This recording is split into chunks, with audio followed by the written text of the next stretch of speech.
శ్రీ గురు చరిత్ర అధ్యాయం 24 శ్రీ గణేశాయన్మ శ్రీ సరస్వత్యన్మ శ్రీ గురుభ్యో నమః. గానగాపురం సమీపంలో కొమసి అనే గ్రామంలో 3 వేదాలు అభ్యసించిన త్రివిక్రమ భారతి అనే సన్యాసి ఉండేవాడు. అతడు శ్రీ గురుని కీర్తి ప్రతిష్టలు రాజవైభవాలు చూచి ఆయన దాంభికుడని, సన్యాసికి అంత వైభవం ఏమిటని నిందించేవాడు.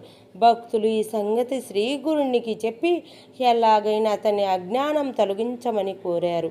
శ్రీ గురుడు అందుకు అంగీకరించి ఒకరోజు ఉదయమే మహావైభవముగా ఊరేగుతూ కుంసి గ్రామ సమీపాన నదీ తీరానికి వచ్చి చేరాడు. త్రివిక్రమ భారతి నృసింహ ఉపాసకుడు. ప్రతిరోజు అతడు ఏకాగ్రతతో మానస పూజ చేసేవాడు. అయితే ఆ రోజు అతనికి ఏకాగ్రత కుదరక నృసింహస్వామి మనోదృష్టికి గోచరించలేదు. అంతేకాక నృసింహస్వామికి బదులుగా నదీ తీరాన ఉన్న శ్రీగురుడు అతనికి దర్శనమిచ్చారు. ఆశ్చర్యపోతూ త్రివిక్రమ భారతి నదీ తీరానికి వచ్చి చూచాడు.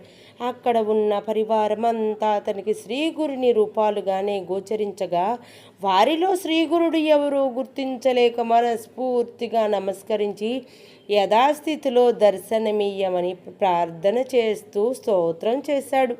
అప్పుడు అతని భ్రాంతి తొలగి భక్తులచే సకల సేవలు అందుకుంటున్న శ్రీగురుడు దర్శనమిచ్చి తనను నిందించిన కారణమేమిటో చెప్పమన్నాడు. త్రివిక్రమ భారతి శ్రీ గురుని దైవత్వాన్ని గుర్తించి తన అజ్ఞానానికి మన్నించి ఆశీర్వదించమని కోరుతూ భక్తితో స్తోత్రం చేశాడు. శ్రీ గురుడు అతని భక్తికి మెచ్చి ఆశీర్వదించి తిరిగి గానుగాపురం చేరుకున్నాడు. శ్రీ దత్తాయ గురవే నమః.